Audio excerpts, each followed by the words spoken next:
a la casa del Señor en la noche de hoy. Hoy tenemos la cita de nuestro estudio bíblico y vamos a continuar, para mí, con este fascinante tema de acontecimientos finales.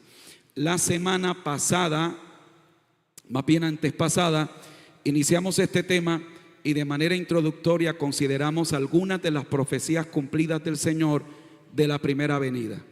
La escatología bíblica pues tiene que ver con la segunda venida del Señor y todos los acontecimientos que ocurren antes y después. Antes, arrebatamiento de la iglesia, y otros eventos que ocurren simultáneos o después del arrebatamiento de la iglesia. Y después de la segunda venida de Cristo, que viene lo que es el reino milenial, el juicio ante el gran trono blanco, etc. Así que el ejercicio de haber estudiado las profecías cumplidas de la primera venida nos llevó a la conclusión que si las profecías que se hicieron del Señor en el Antiguo Testamento sobre su primera venida se cumplieron al pie de la letra, con detalles extraordinarios, como por ejemplo que nacería de una virgen, que iba a entrar en un asno, iba a hacer su entrada triunfal a Jerusalén. A ver, recuérdeme otro de los detalles de la primera venida del Señor que se profetizaron en el Antiguo Testamento. ¿La qué? La manera como se habló de la traición de Judas y el precio por el que lo iban a traicionar. O sea, realmente extraordinario, ¿verdad? El lugar donde iba a nacer, cómo sería llamado. Bueno, todos esos detalles nos llevan a concluir que si la primera venida del Señor se cumplió, también se cumplirá la segunda venida del Señor. Vamos a orar. Padre y buen Dios que estás en el cielo, mi Señor, te doy gracias por tu inmenso amor, por tu gran misericordia. Gracias por regalarnos esta oportunidad hermosa, la que tú nos permites y nos concedes al poder estar ante tu divina presencia. Con todo mi corazón yo te pido que nos bendigas, que nos ayudes y que a través de la administración de tu palabra, Señor, seamos todos bendecidos de manera muy especial. En el poderoso nombre de Jesucristo, nuestro Señor y Salvador, dame la sabiduría, dame la gracia y permíteme así enseñar tu palabra con toda la sencillez, Señor. Ayúdame a abordar este tema que, si bien en ocasiones puede ser un tema confuso o difícil en algunos aspectos, sabemos que si tenemos la guía, si tenemos la dirección, si tenemos a tu Espíritu Santo, entonces podemos ir seguros, Señor. Y te pido por ello la asistencia de tu Espíritu Santo en esta noche. En el nombre de Jesús, amén y amén. Por favor, siéntese gritando un gloria a Dios muy fuerte. Por favor, Caleb, regálame la diapositiva número 26. Y yo quiero introducir el tema de hoy. Hoy vamos a hablar sobre las 70 semanas de la profecía de Daniel. Vamos a darle un análisis, por lo menos espero que lo suficiente por lo menos para comprender lo que implica estas 70 semanas de la profecía de Daniel y lo que implica cada espacio de esta semana. Así que ese será nuestro tema para hoy. Espero con la ayuda del Señor hacer la introducción al tema siguiente, que es el arrebatamiento de la iglesia, y que hoy podamos por lo menos mirar la definición de lo que es el arrebatamiento de la iglesia, a lo mejor despejar algunas dudas al respecto y mirar algunas señales que se profetizaron antes de la venida del Señor. La número 26, por favor, regálame. Pero quiero que tengamos un poco de contexto al respecto. En la pantalla ustedes están viendo una imagen. Lo que ustedes ven ahí de pie se supone que es un profeta. Cara de profeta sé que no tiene, pero por la fe usted ve a un profeta allí. Esas dos montañas representan la primera y la segunda venida del Señor. Lo que vamos a hacer a continuación es poder entender la mente de los profetas del Antiguo Testamento, entre ellos el profeta Daniel, de quien vamos a hablar hoy. Esto nos va a permitir entender algunos aspectos importantes de la cosmovisión que se tenía en el Antiguo Testamento y la que tenemos nosotros hoy en día. Así que cuando los profetas del Antiguo Testamento, como Isaías, por ejemplo. Isaías profetizó primera venida de Cristo, pero Isaías también profetizó la segunda venida de Cristo. Sin embargo, ¿qué había en la mente de ellos? ¿Cómo entendían ellos todo este sistema profético? Quiero pedirles que por favor me acompañen y vamos a mirar lo que la Biblia tiene que decirnos al respecto. Primera de Pedro capítulo 1 versículos 10 al 12. Gloria al nombre del Señor. No sé si, chicas, algunas de ustedes me ayudan con un micrófono para que vayan leyendo. Marjorie, por favor. Primera de Pedro capítulo 1, ¿lo tienen? Espérenme que yo no. Primera de Pedro capítulo 1, aquí este aire me está poniendo a prueba. Primera de Pedro capítulo 1, mire lo que dicen por favor el versículo número 10. ¿Lo tienen? Dice, los profetas que profetizaron ¿de qué? Por favor, si tiene lápiz en su mano, quiero que subraye esa frase, la gracia destinada a vosotros. Luego dice, inquirieron diligentemente, indagaron acerca de esta salvación. Es decir, ellos les interesaba el tema. El tema de la gracia para ellos era un misterio, que aunque lo hablaron, lo profetizaron, no lo entendían. Versículo 11 dice, escudriñando qué persona y qué tiempo indicaba el Espíritu de Cristo que estaba en ellos, el cual anunciaba de antemano los que y las glorias que vendrían tras ellos. Estos se les reveló que no para sí mismos, sino para nosotros administraban las cosas que ahora os son anunciadas, por los que os han predicado el Evangelio por el Espíritu Santo enviado del cielo. Y mire lo que dice a continuación, cosas en las cuales anhelan mirar los ángeles. Según Pedro, debemos concluir que los profetas del Antiguo Testamento, aunque hablaron de la gracia, ellos no entendían qué era la gracia, no lo comprendían. Indagaron, preguntaron, pero era un concepto que se salía totalmente de su perspectiva teológica o religiosa, etcétera. Muy bien, vamos ahora por favor a Efesios capítulo 3. Efesios capítulo 3. Me ayudan, hija, por favor, versículos 1 al 11. Vamos a ir leyendo con calmita. Sí, mi hermano, ahí está bien. Parece.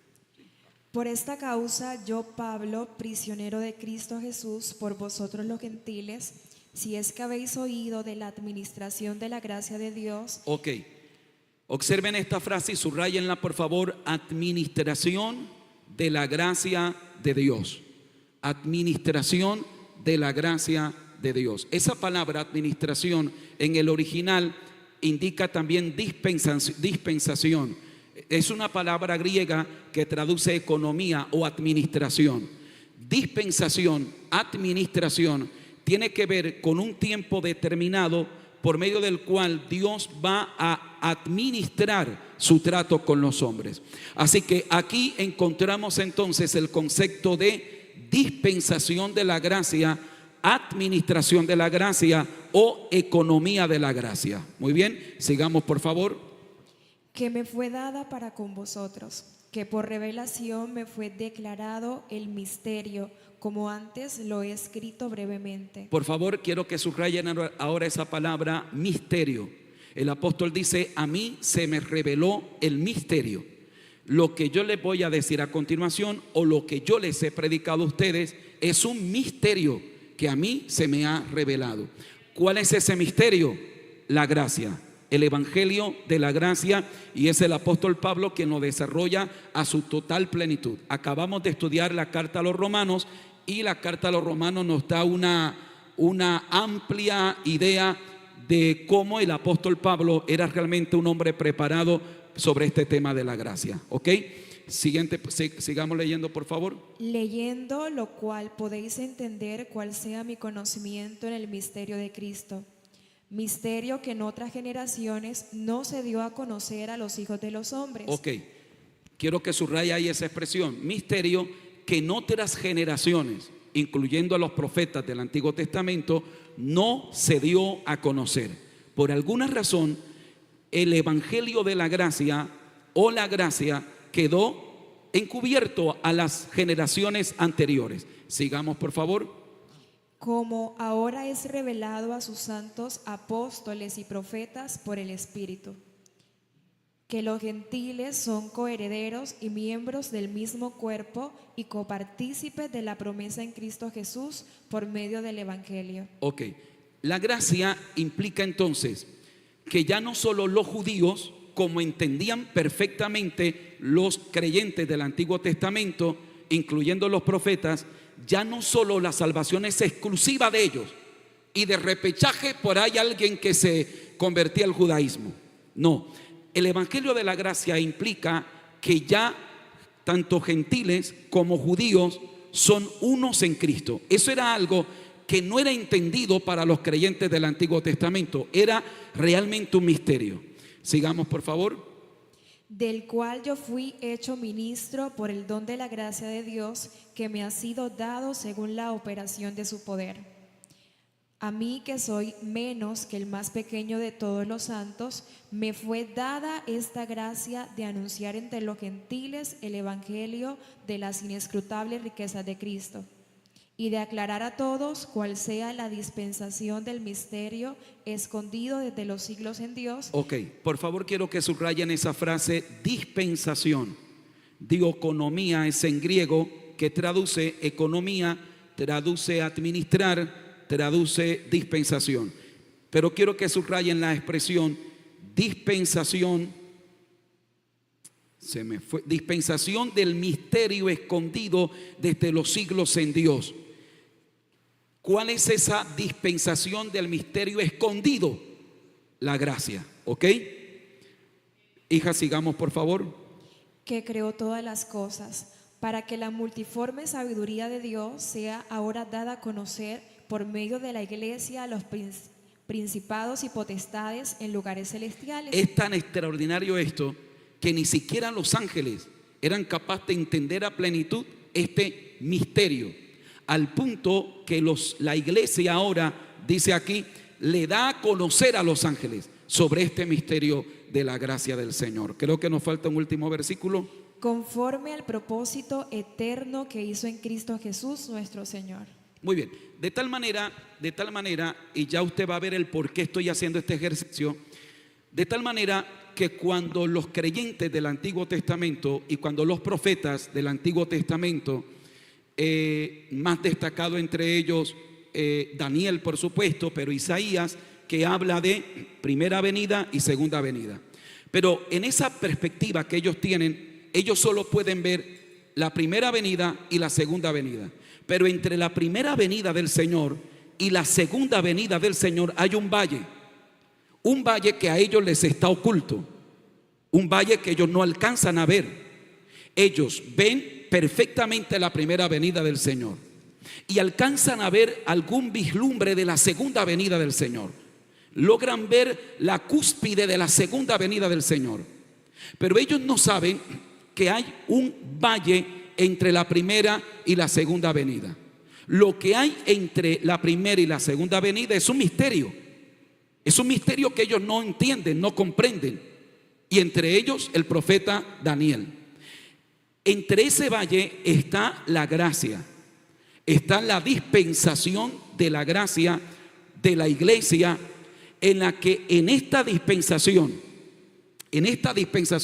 se hace un paréntesis, y de esta manera se introduce esta etapa de la gracia, como lo vamos a mirar más adelante. Ahora estudiando las 70 semanas de la profecía de Daniel, se dividen en 3 grupos. El primer grupo es 7 semanas, el segundo grupo son 62 semanas En esa primera venida del Señor culmina las 62 semanas. Luego, para llegar a la semana número 70, hay un valle y hay un paréntesis que los profetas no vieron. Daniel no habló de ese paréntesis, y ya les expliqué en palabras de Pedro y en palabras de Pablo que la razón por la que no lo logran entender es porque es un misterio que no estaba revelado. ¿Ok? ¿Sí les quedó claro la ilustración? Ok, entonces, cuando Daniel miraba hacia el futuro, cuando Isaías miraba hacia el futuro, ¿qué veían? La primera venida del Señor y la segunda venida del Señor. Pero ¿qué estaba en medio de la primera y la segunda venida del Señor? Era un misterio que ellos no lo sabían. Nosotros, ¿por qué? Porque lo que estaba allí estaba para ser administrado para nosotros. Muy bien, teniendo en su mente ahora ese panorama, vamos ahora sí al capítulo 9 del profeta Daniel, y vamos a estudiar, o por lo menos hacer un análisis de las 70 semanas de la profecía de Daniel. Saludo con cariño a los hermanos que siguen llegando. Bienvenidos a la casa del Señor. ¿Vamos bien hasta aquí? Si en algún momento surge alguna pregunta, tal vez algo en lo que yo no me haga entender, por favor, usted puede levantar la mano y con todo gusto yo intentaré aclarar alguna duda. Si por alguna razón no le puedo aclarar la duda hoy, me comprometo a que en la próxima lo pueda hacer. Muy bien, en el versículo 20 inicia el relato. Seguramente su Biblia tiene el siguiente título: profecía de las 70 semanas. ¿Ok? Ahora, ¿por qué es importante estudiar esas 70 semanas?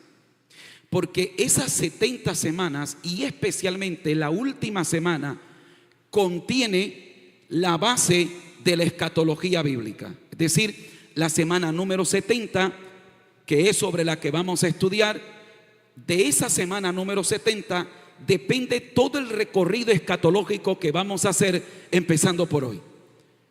Depende del arrebatamiento de la iglesia, depende de la gran tribulación, depende de la segunda venida de Cristo, depende del reino milenial, depende de ciertas cosas que van a ocurrir durante todo ese periodo.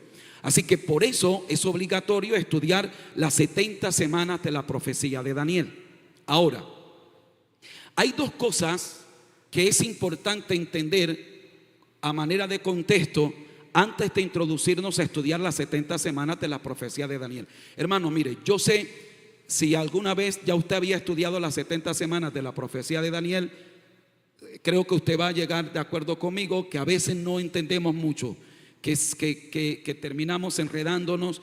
Y el tema es que entre más uno intente ponerle detalles a esto, en vez de uno ser más explícito, a veces termina arrojando más sombras. Así que yo voy a procurar ser lo más práctico, lo más sencillo. Trataré de ser lo más pedagógico posible, pero requiero de su atención. Que en este momento todo celular esté apagado, que en este momento toda conversación termine y que en este momento usted deje de pensar en el cucayo que quedó en casa, que no se lo van a agarrar, por Dios. Que usted en este momento se concentre aquí en la palabra del Señor. Y usted que nos está viendo a través de las redes sociales, de la misma forma, le pido su atención. Bien, lo primero que quiero señalar es en qué momento y por qué surge este desenlace o este desarrollo de las 70 semanas de la profecía de Daniel. Y para eso, antes de leer el versículo 20, debemos leer el versículo 1 del capítulo 9, por lo menos para entender el contexto más inmediato. Porque esto se tiene que ver en todo el contexto del libro, pero yo quiero ser lo más práctico posible. Versículo 1 del capítulo 9, ¿lo tienen?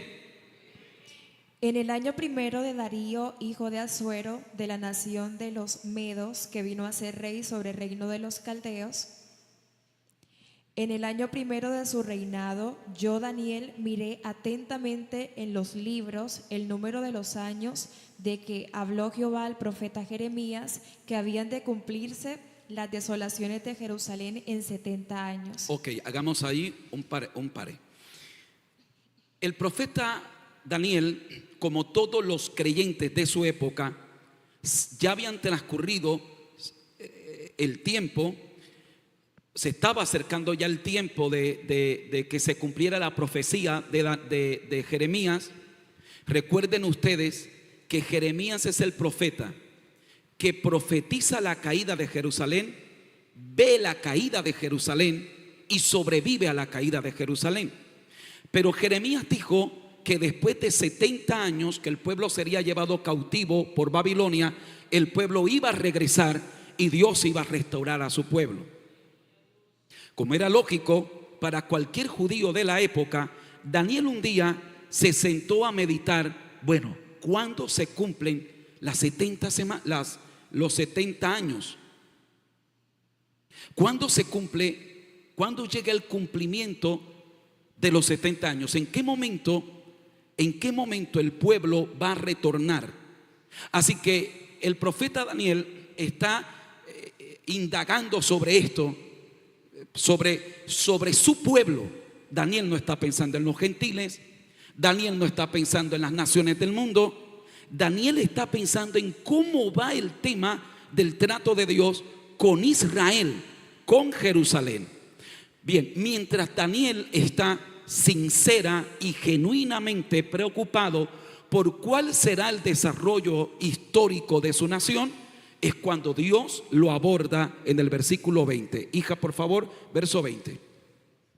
Aún estaba hablando y orando y confesando mi pecado y el pecado de mi pueblo Israel, y derramaba mi ruego delante de Jehová mi Dios por el monte santo de mi Dios. Muy bien.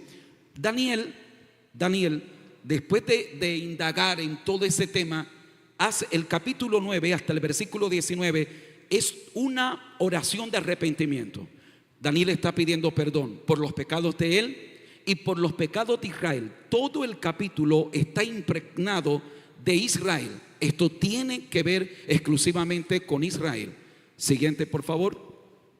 Aún estaba hablando en oración cuando el varón Gabriel, a quien había visto en la visión al principio, volando con presteza, vino a mí como a la hora del sacrificio de la tarde.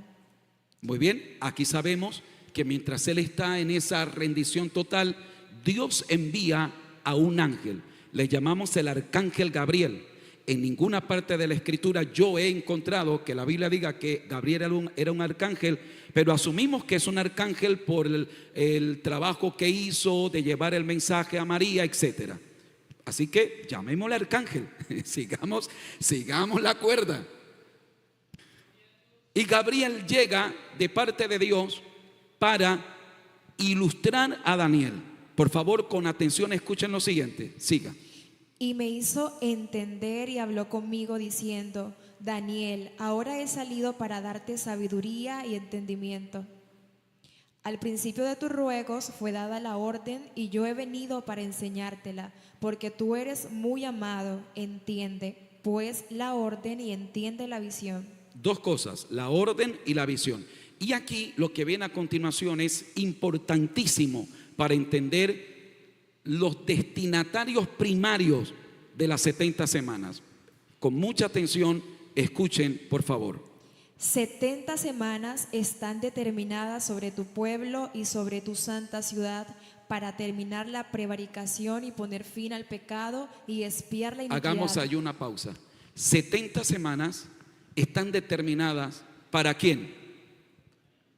Para tu pueblo. ¿Quién era el pueblo de Daniel? ¿Y para quién más? Y para Jerusalén. A ver, ¿por qué yo estoy haciendo énfasis en esto?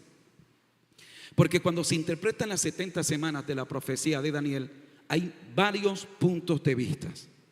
Hay diferentes visiones, diferentes interpretaciones, diferentes métodos teológicos para interpretar las 70 semanas de la profecía de Daniel. Entre los métodos más destacados hay los que dicen que las 70 semanas se cumplieron totalmente ya y que se cerró con lo ocurrido el 70 después de Cristo, cuando Jerusalén es destruida por Tito. A esa interpretación o esa interpretación descarta que haya algún sentido profético en el capítulo o algún aspecto escatológico. La segunda interpretación afirma que es decir, que las 69 semanas ya se cumplieron, pero hay una pausa más larga que la pausa que hay los que afirman que ya se cumplieron, porque al igual no da, el orden seguido no da, porque desde la muerte del Mesías hasta la destrucción del templo pasan 40 años, así que queda un paréntesis. Desde la manera como lo entendemos nosotros, que las semanas se cumplen hasta las 69, pero falta la semana número 70, la última semana por cumplirse, pero hay un paréntesis que inicia desde la muerte y resurrección del Señor Jesucristo hasta la venida del Señor. Y entre ese paréntesis está lo que le expliqué, lo que no vio Daniel, lo que no vieron los profetas anteriores. Ellos no vieron la magnitud de la brecha, ellos no sabían lo profundo de la brecha, no sabían lo que había entre una y otra, pero allí estaba la dispensación, en palabras del apóstol Pablo, de la gracia. ¿Ok? Bien, pero el entender esto nos permite intentar aterrizar la interpretación más ajustada y más correcta al desenlace profético. Es decir, que nuestra interpretación sea la que más se ajuste con el cumplimiento de la palabra del Señor. En ese sentido, no pierdan de vista que las 70 semanas de la profecía de Daniel son para el pueblo de Israel y de forma particular para Jerusalén. Eso téngamelo muy presente, por favor, porque en la parte final de las 70 semanas le voy a explicar el porqué del énfasis. ¿Cómo?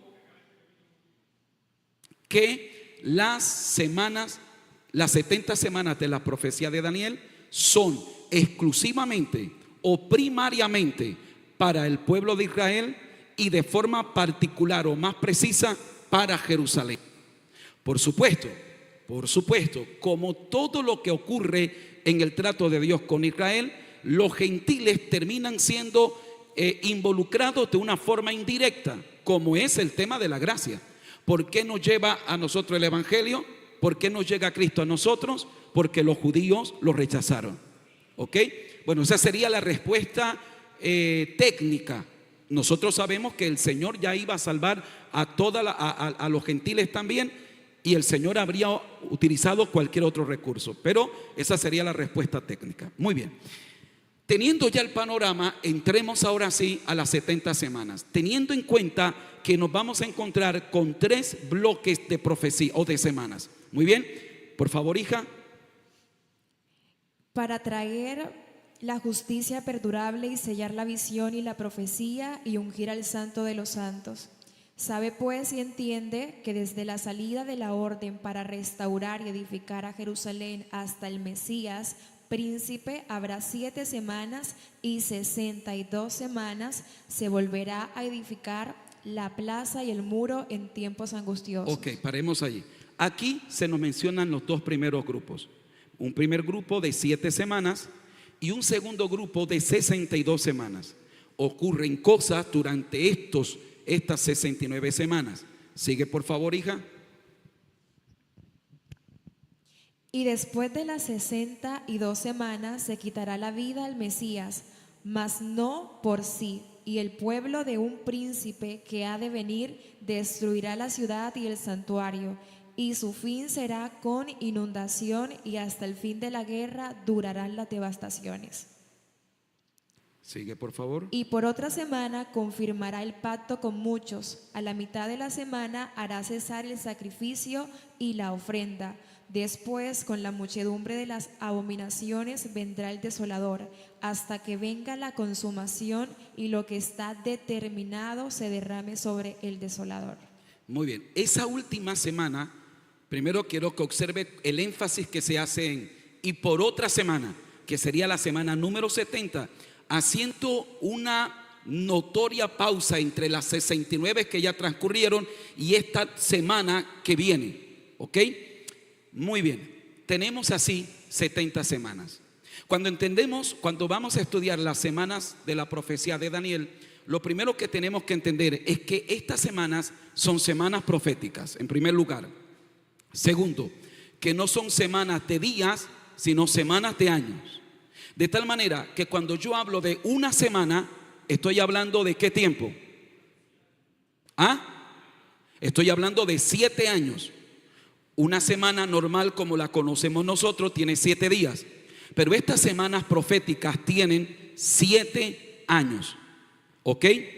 De tal manera que 70 semanas equivaldrían a ¿cuántos años? A ver los matemáticos. 490 años. La última semana, la semana número 70, equivaldría a ¿cuántos años? La última semana a 7 años. Ok, muy bien. Entonces ya usted tiene el esquema de cómo funcionan las 70 semanas de la profecía de Daniel. Ok, ya usted sabe que son semanas proféticas y que además son semanas de años. ¿Vamos bien hasta aquí? Ok, es sencillo. Lo único es que en vez de usted pensar en una semana de 7 días, usted va a pensar en una semana de 7 años. En vez de días, son años. ¿Ok? Tenga eso en su mente, por favor. Bien, tengo aquí esta diapositiva. Dame la siguiente, por favor. Ahí, quédate ahí. Bueno, necesito que se me concentren aquí, por favor. Miren las pantallas, estén muy concentrados, porque de esta forma intentaré ubicarlo mejor en las 70 semanas. Las 70 semanas de la profecía de Daniel equivalen a ¿cuántos años? 490 años. Muy bien. Esa línea blanca que está debajo es una línea de tiempo que cubre esos 490 años. Pero esos 490 años están divididos en 3 partes. ¿Ok? Ahí está el número 1, número 2 y número 3. En la primera parte tenemos las 7 semanas primeras. Y esas 7 primeras semanas equivalen a ¿cuánto? Ahí termina. Y en la parte final tenemos la semana número 70, que es la última semana. Así que estos 3 grupos empiezan con una semana de 7 años, con 7 semanas, perdón. Este grupo empieza con 7 semanas y termina con una semana. Bueno, esa línea que ustedes me están viendo allí, esa línea blanca es la línea de tiempo que abarca esos 490 años. Bien, ahora vamos a ver cómo transcurren estas 70 semanas. Dame la siguiente. La primera semana, que equivale a 49 años, va desde cuando salió la orden para reconstruir el muro y la ciudad, que fue aproximadamente en el 445 antes de Cristo. Va desde que sale la orden hasta la reconstrucción. Regálame la siguiente, por favor. Hasta la reconstrucción del muro. Regálame la siguiente. Dame la siguiente y la siguiente. Muy bien. Ahí va la primera parte. La primera parte va desde cuando sale la orden para reconstruir la ciudad hasta que la ciudad se construye. 7 semanas transcurrieron. Luego, desde que se construye la ciudad, el muro, hasta la venida de Cristo, pasan 62 semanas más, lo que equivale a 69 semanas. ¿Ok? Si usted le resta a 490 no. A ver, ahí tendríamos, ¿cuántas semanas tendríamos ahí en total? ¿Cuántos años? A ver los matemáticos. ¿Cuánto?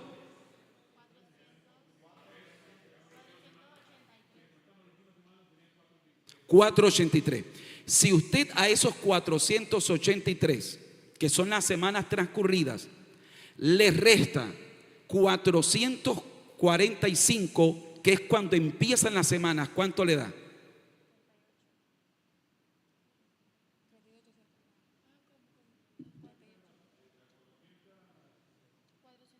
A las 483 le resta 445. Ok, 38. Teniendo en cuenta que se debe sacar las cuentas no con el año solar, sino lunar, que son no de 365, sino de 360, más los festivos, los bisiestos que hay que quitar. Esa cuenta daría aproximadamente para el año 30 después de Cristo. De tal manera que, haciendo un análisis que no pretendo hacerlo yo hoy, la profecía se cumple de forma tal que las 69 semanas coinciden con el tiempo en el que el Mesías viene a esta tierra, y después de las 62 semanas, que es el segundo grupo, le quitan la vida al Mesías. Quiero que observe la forma como coinciden las fechas. Hay un hermano a quien tuve el honor de pastorear allá en Barranquilla, Exxon García, que es muy habilidoso, es un muchacho muy habilidoso, muy dado a la escritura, y tengo un material que es autoría de él, y que me lo cedió porque me pareció muy interesante, en el que él desglosa de una forma milimétrica la forma como coinciden las semanas. Si a alguno de ustedes le interesa, me lo piden y yo se lo haré llegar. Bueno, le haré llegar la parte, porque ya le dije que este es el material de trabajo de un predicador, y yo no puedo andar dando el material de trabajo de otro, porque a mí no me costó, pero le costó a él. Tengan mucho cuidado con eso. A veces la gente es muy folclórica en andar clonando el trabajo de otros y lo usan. No, porque cada persona tiene lo que Dios le ha dado, y si bien la palabra de Dios es para que se distribuya, pues hay que hacerlo con orden y con temor. Pero por lo menos la parte que nos interesa yo se las haré llegar a los que quieran. Bien, entonces tenemos aquí, primera semana inicia desde la orden a la reconstrucción del muro hasta la reconstrucción del muro y la fuente. Ahí termina la primera semana, las primeras 7 semanas. Luego transcurren 62 semanas que van desde la reconstrucción del muro hasta la venida del Mesías. Pero dice el texto que después de eso le quitarán la vida al Mesías. ¿Ok? Dame la siguiente, por favor. El tema es que allí separa, deja ahí, por favor. Allí separa. Hasta ahí han transcurrido 69 semanas. Y parece que el reloj de Dios con Israel se detiene ahí. El reloj profético, si le quiere llamar, se detiene ahí. Y en el cuadro que les mostré de forma introductoria, aquí termina la primera montaña y empieza la llanura que los profetas no vieron. Y aquí empieza un espacio indefinido. Han transcurrido ya más de 2000 años, pero durante este espacio, en voz alta lean arriba, ¿qué está ocurriendo? La gracia. Está el tiempo de la iglesia. ¿Cuántos alaban la gloria del Señor? Muy bien. ¿Cuándo se reactiva ese reloj de Dios? ¿En qué momento empieza la última semana que falta? Muy bien. Observan que hay una flechita que sube hacia la nube y otra flechita que baja. ¿Sí la ven ahí? La flechita que sube representa el arrebatamiento de la iglesia. La iglesia sube. Y la flechita que baja es la venida del Señor y la iglesia bajando con él. Muy bien. ¿Cuándo inicia el conteo de la siguiente semana con el arrebatamiento de la iglesia? Por favor. Ocurre el arrebatamiento de la iglesia y ahí inicia la semana número 70. La última semana que nos falta inicia allí, cuando la iglesia sube. Y cuando termina, cuando la iglesia baja, cuando el Señor viene. ¿Cuántos años transcurren desde que la iglesia sube al cielo hasta que el Señor viene en la segunda venida? ¿Quién me dice? Transcurren 7 años. Dame la siguiente. Y a esos 7 años, ¿cómo le llamamos? La gran tribulación. Hermano. Muy bien.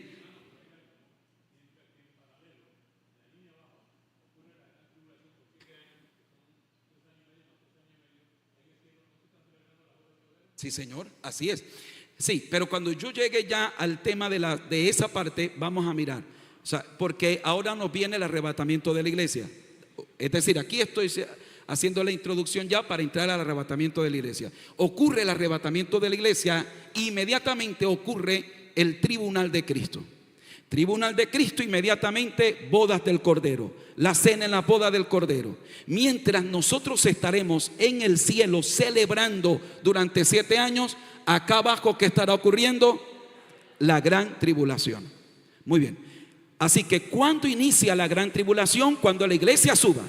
La iglesia sube y se reactiva el reloj para con Israel. En este momento, desde que terminó la semana número 69 hasta el día de hoy, ¿con quién está tratando Dios directamente? Con la iglesia.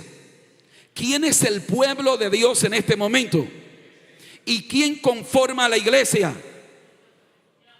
Judíos, gentiles, todos los que reciben a Cristo son el pueblo de Dios. Así que desde la semana 69 hasta la fecha, el trato de Dios está haciendo con la iglesia. Por supuesto, yo no pretendo decir que ya Dios se olvidó de Israel. No, Dios sigue tratando con Israel. El que Israel haya vuelto a la nación, está ahí en la tierra, haya sobrevivido a tantos ataques, una nación pequeñita, ahorita no hace mucho tuvo abierto 7 frentes de combate simultáneos con potencias nucleares de la región, y que Israel todavía esté viva, sin yo pretender decir que estoy de acuerdo con los niños inocentes que mueren en Gaza, en otro lugar. No pretendo decir eso, lamento esa situación, pero mirándolo desde una forma global, hay que concluir que Dios no ha terminado con Israel. Israel ha tenido que, hermano, Israel ha tenido que sufrir en carne y de qué manera haber rechazado a Jesús. Porque desde el año 70, cuando se tumban los muros de Jerusalén, hasta el año 1947, que vuelve, me corrigen si estoy mal en mi fecha, que vuelven como nación a Israel, a ese terreno, hermano, Israel sufrió de todo. Lo que más se resalta es el holocausto de Hitler en Alemania, y los judíos han sufrido las persecuciones y todo lo que usted quiera. Así que Dios ha tratado con ellos y Dios ha tratado con ellos.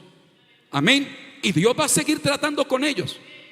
Pero lo que nos interesa a nosotros es que la razón por la que estamos mirando la semana número 70 es porque lo que estamos a puertas de que ocurra es precisamente que se active la semana número 70. ¿Ok? Se activa la semana número 70 y todo nuestro cuadro escatológico empieza a desenvolverse. Pero ¿cuándo se activa la semana número 70? ¿Quién me recuerda? Con el arrebatamiento de la iglesia. Y ese es el tema que vamos a estudiar a continuación. ¿Alguna pregunta hasta aquí? ¿Me hice entender? ¿Los confundí más?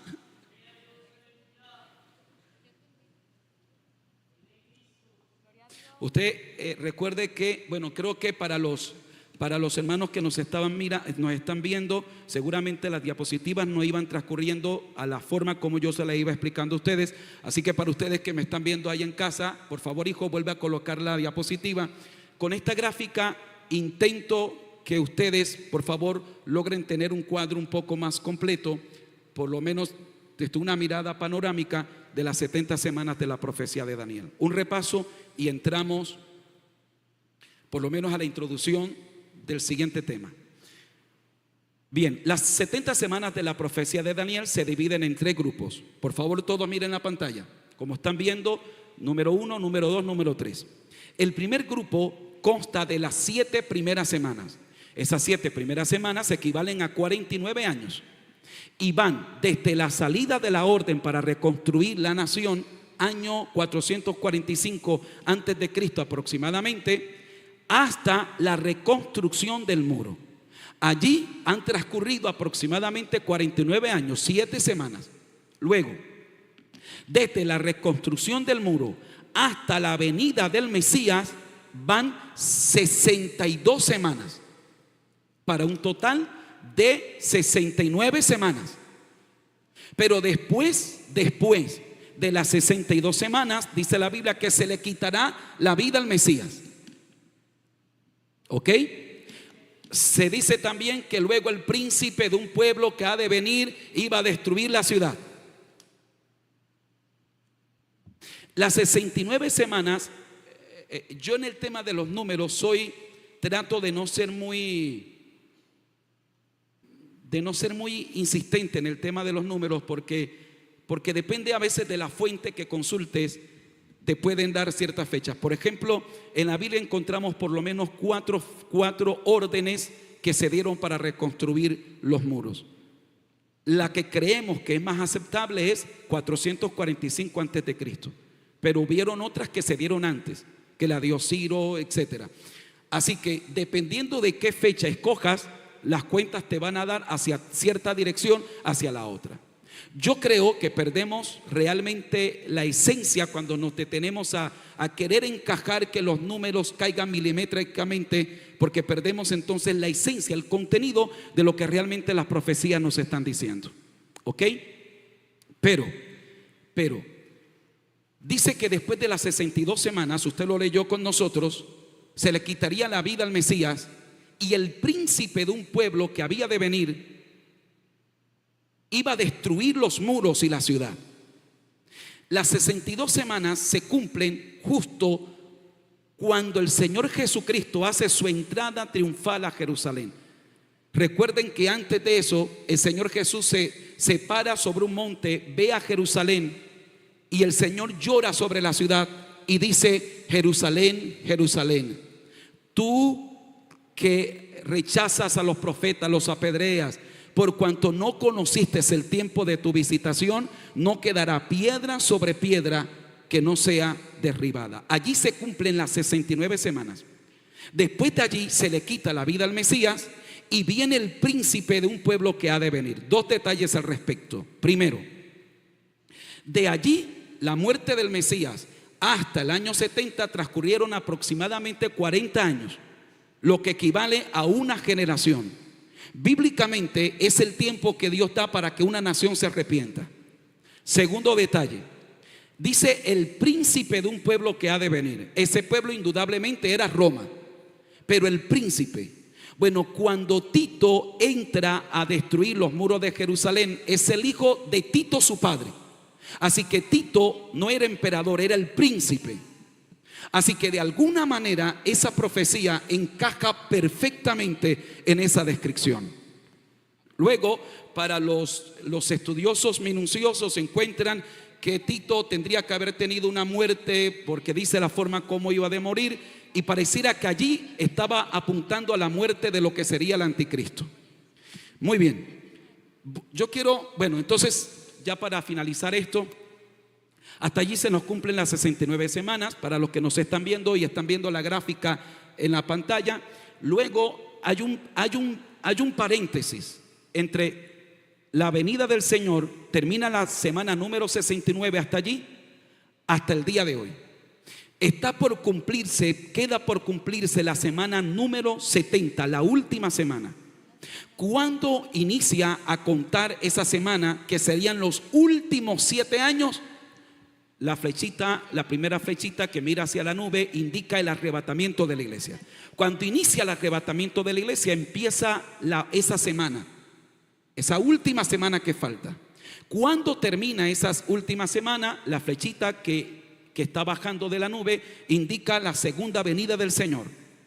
Y cuando eso ocurra, habrán pasado 7 años. 7 años que equivalen a la gran tribulación. Ok, ahí tenemos un panorama, yo realmente entiendo que muy sencillo, pero la idea no es hacerlo complejo, sino que ustedes puedan tener una idea al respecto. Por favor, quiero que volvamos a Daniel capítulo 9, versículo 27. porque el versículo 27 habla precisamente de lo que ahora vamos a desarrollar nosotros. El versículo 27 habla de la semana número 7, esa última semana que tenemos allí en las pantallas. Verso 27 de Daniel 9, ¿lo tienen? Me permito leer, dice: y por otra semana confirmará el pacto con muchos. A la mitad de la semana hará cesar el sacrificio y la ofrenda. La mitad de la semana, si la semana es de 7 años, la mitad de la semana, ¿cuánto sería? 3 años y medio, ¿ok? Así que se va a levantar un personaje que va a hacer un pacto con el pueblo de Israel, pero que a la mitad de esa semana, a la mitad de esos 7 años, a los 3 años y medio, ese pacto se rompe y hará cesar el sacrificio y la ofrenda. Después, con la muchedumbre de las abominaciones, vendrá el desolador, hasta que venga la consumación y lo que está determinado se derrame sobre el desolador. Y aquí estamos hablando de un personaje siniestro llamado el anticristo. Una vez que terminemos el tema del arrebatamiento de la iglesia, bodas del Cordero y tribunal de Cristo, inmediatamente entraremos a hablar sobre la gran tribulación y dedicaremos un buen espacio a hablar del anticristo. ¿Quién es el anticristo? ¿Ya está el anticristo? ¿Estará vivo el anticristo ya? ¿Quién será el anticristo? ¿Será un político? ¿Será un religioso? ¿De qué pueblo será? ¿Será judío? ¿Será un árabe? ¿Será un musulmán? ¿Quién será el anticristo? ¿Será cristiano? Bien, la Biblia nos entrega detalles de quién será el anticristo. Y a continuación estudiaremos ese fascinante tema. Mis queridos, la semana número 70 de Daniel, y ya cerramos aquí, inicia cuando ocurre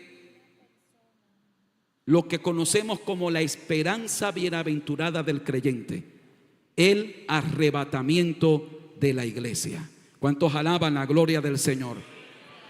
A ver, hay algunos otros aspectos igual de interesantes cuando uno estudia las 70 semanas de la profecía de Daniel, como son el objeto de esas semanas. Primero, terminar la prevaricación, poner fin al pecado, expiar la iniquidad, traer justicia perdurable, sellar la visión, sellar la profecía, ungir al santo de los santos. Y cada una de esas partes tiene una explicación que yo no quiero detenerme en ellas, porque quiero que avancemos más en el aspecto escatológico de nuestro estudio. Lo que sí quiero es que a manera introductoria, dame la siguiente diapositiva, por favor, entremos por lo menos ya al tema que nos compete en el día de hoy, que es, en voz alta lean, el rapto de la iglesia. Vamos a hacer la introducción, regálenme 5 minutos y termino. Vamos rápido, siguiente por favor, lean en voz alta. Vamos a rastrear las dos palabras que se utilizan para este acontecimiento. Este acontecimiento lo conocemos como rapto o como arrebatamiento. Primero la palabra rapto. Esta palabra rapto viene del latín y significa agarrar. Agarrar sin previo aviso. Agarrar por sorpresa. Eso es rapto. ¿Ok? Siguiente por favor.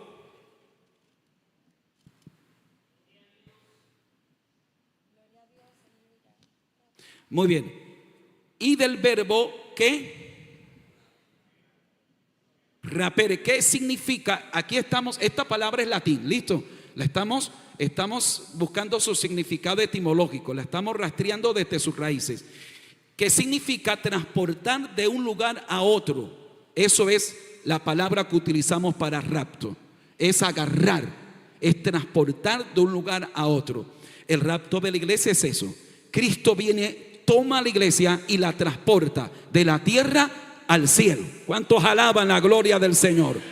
Siguiente por favor. Y luego la palabra que se usa en griego es la palabra harpazo.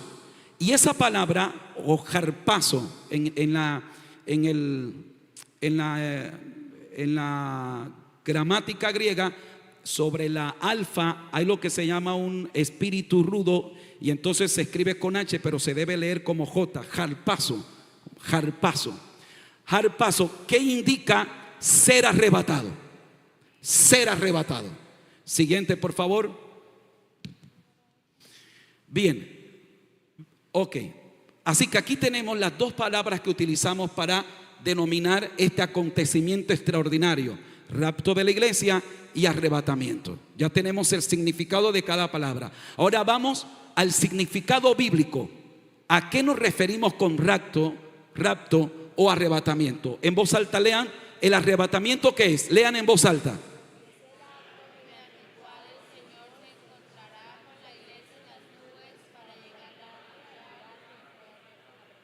Ok, en el arrebatamiento de la iglesia, el Señor Jesús se encuentra con la iglesia en las nubes. El Señor va a descender. Pero ojo, a diferencia de la segunda venida de Cristo, en la que el Señor va a colocar uno de sus pies en el monte de los olivos, va a pisar la tierra, en el arrebatamiento de la iglesia, Él queda en las nubes. Y cuando Él está en las nubes, sonará la trompeta.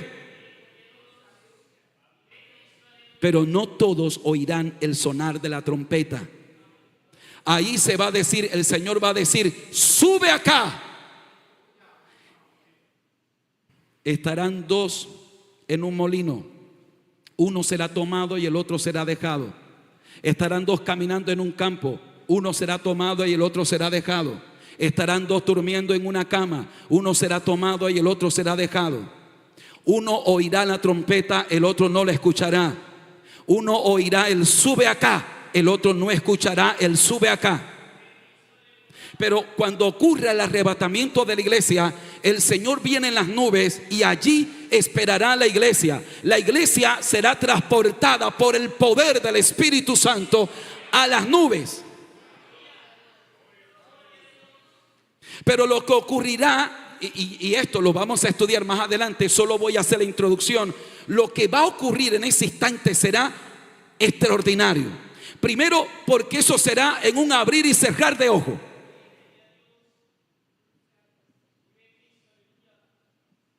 No sé si usted le ha llamado la atención, a mí sí, que cuando la Biblia habla al respecto dice que estarán dos en una cama. Es decir, está pintando un cuadro nocturno, es de noche.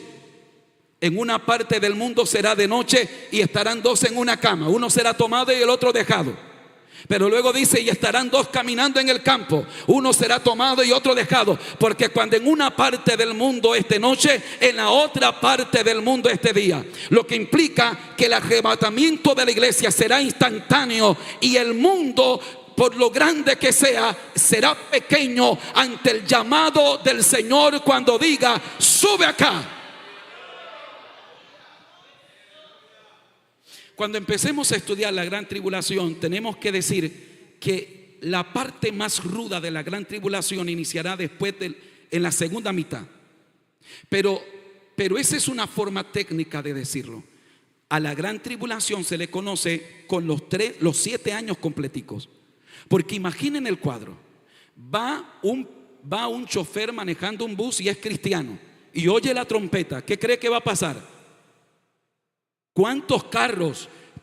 Yo iré manejando con mi familia y yo no sé por dónde vayamos ese día. El carro va a quedar vacío, andando solo.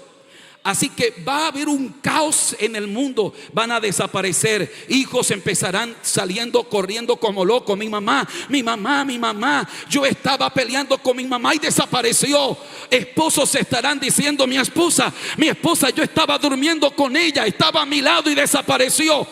Y la gente va a salir a las calles y uno sale desesperado diciendo: ¿dónde está mi familiar? Buscando consuelo en otro que también está diciendo: no sé qué pasó, mi familiar desapareció.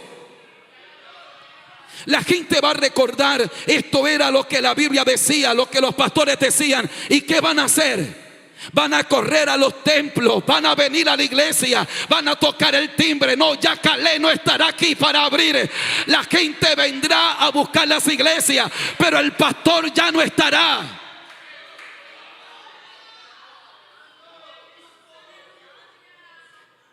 Allí Para nosotros es la esperanza bienaventurada. Yo no sé tú, yo estoy esperando ese momento cuando la final trompeta suene. Pero para los que se quedan será una gran tribulación. Y ese apenas será el comienzo de la gran tribulación. O sea, de eso, de la gente que desaparece, es de lo que menos deben preocuparse los que se queden. Porque lo que vendrá, como estudiaremos a continuación, será aterrador. ¿Usted quiere seguir jugando con el evangelio? ¿Usted quiere seguir jugando a que cristiano, a que los hermanos de la iglesia no ven lo que yo hago, que yo? ¿Usted quiere seguir jugando? ¿Usted quiere seguir? No, que yo, eso de la religión no es para mí. A mí me gusta la fría, a mí me gusta la cerveza.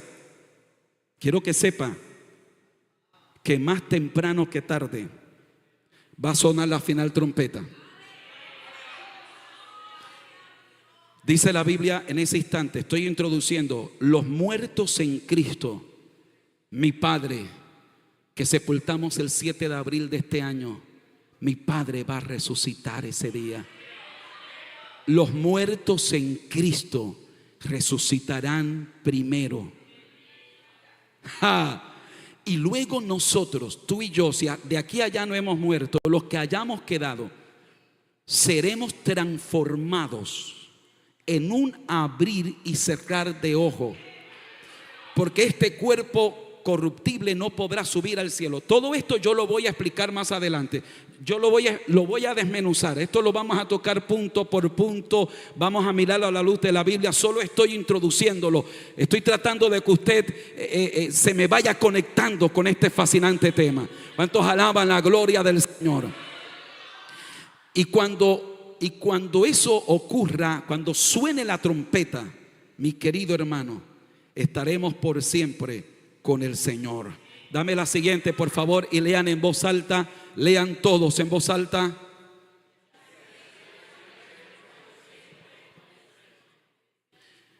Ok, la siguiente, por favor. En voz alta, quiero que lean. Lean el versículo. Ese versículo, 1 Corintios 15:52. Léanlo en coro y con voz alta. Es más, colóquense de pies, por favor. Y terminamos leyendo ese versículo en voz alta.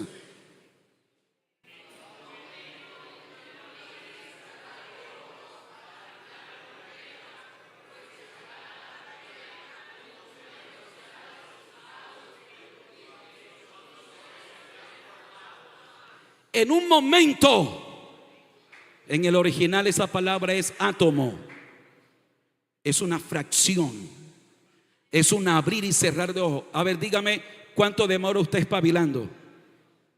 ¿Sabe qué va a pasar en el rapto de la iglesia? Si eso ocurre en un culto como este, y Dios quiera que usted esté preparado para irse con el Señor, pero si usted no está preparado, usted espabila y cuando abre los ojos, media iglesia no está.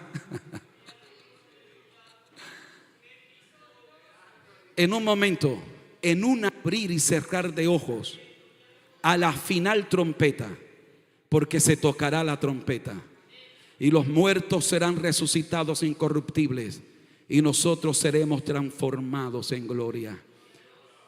Yo, solo para terminar esto y de una forma devocional, permítame compartir una historia un testimonio que yo escuché cuando era joven todavía. No es que no sea tan joven, pero ¿para qué nos vamos a engañar? Y se trataba de un niño que murió por unos minutos y fue llevado al cielo.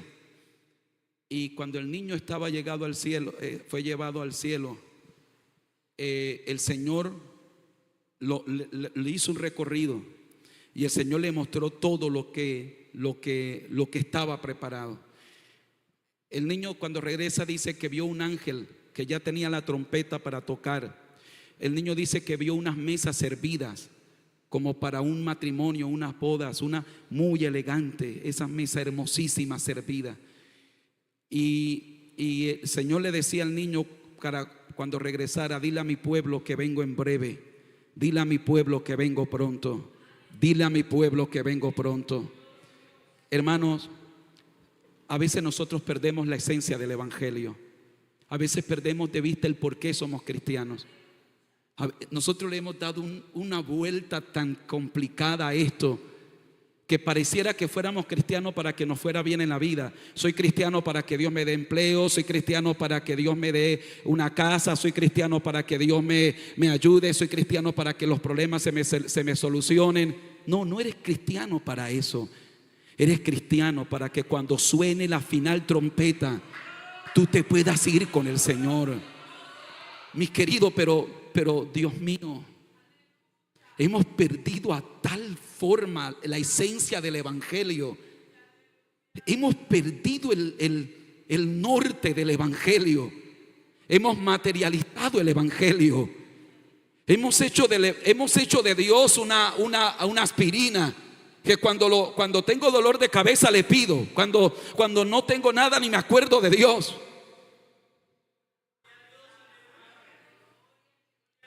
Necesitamos volver a la esencia del evangelio.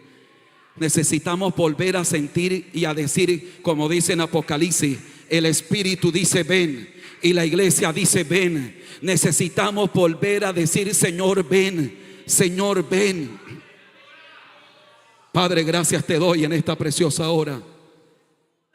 Señor, gracias por permitirme enseñar tu palabra esta noche, Dios mío. Gracias por permitirme compartir tu palabra en el día de hoy. Te pido con todo mi corazón, Señor, que esta palabra quede grabada en nuestros corazones. Ayúdanos, Dios, a volver a la esencia del evangelio, a recordar el por qué y el para qué somos cristianos. Porque estás a punto, la trompeta está a punto de sonar. La trompeta está a punto de sonar.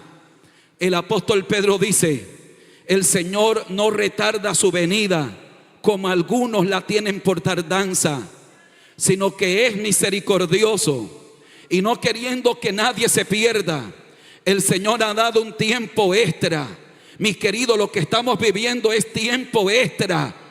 Lo que nosotros estamos viviendo es un tiempito extra. Son segundos extras los que Dios nos está dando para que nos arreglemos. Hermano, lo que estamos viviendo es tiempo extra. Pero ¿qué estamos haciendo con este tiempo extra que el Señor nos está dando?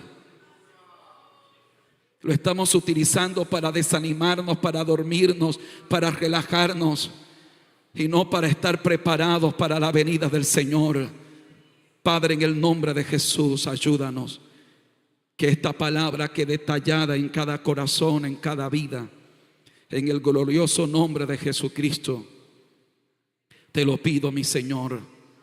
Te lo ruego, mi Salvador. En el glorioso nombre de Jesús. En el glorioso nombre de Jesús. Amén, Señor. Te pido por cada hermano, por cada amigo que nos está viendo a través de las redes sociales. Señor, por favor, ayúdales. Señor, bendíceles. Sana a los enfermos. Obra en cada hogar, pero sobre todo que cada uno de esos hermanos que nos ven a través de las redes sociales, si no están preparados, puedan correr al arrepentimiento, puedan correr a la búsqueda, para estar preparados para cuando la final trompeta suene, nosotros poder oír el sonar de la trompeta y poder responder a tu llamado, Señor, en el nombre de Jesús, nuestro Dios y Salvador. Amén y amén. Aleluya. Denle un aplauso fuerte al Rey de Reyes y Señor de Señores. Aleluya.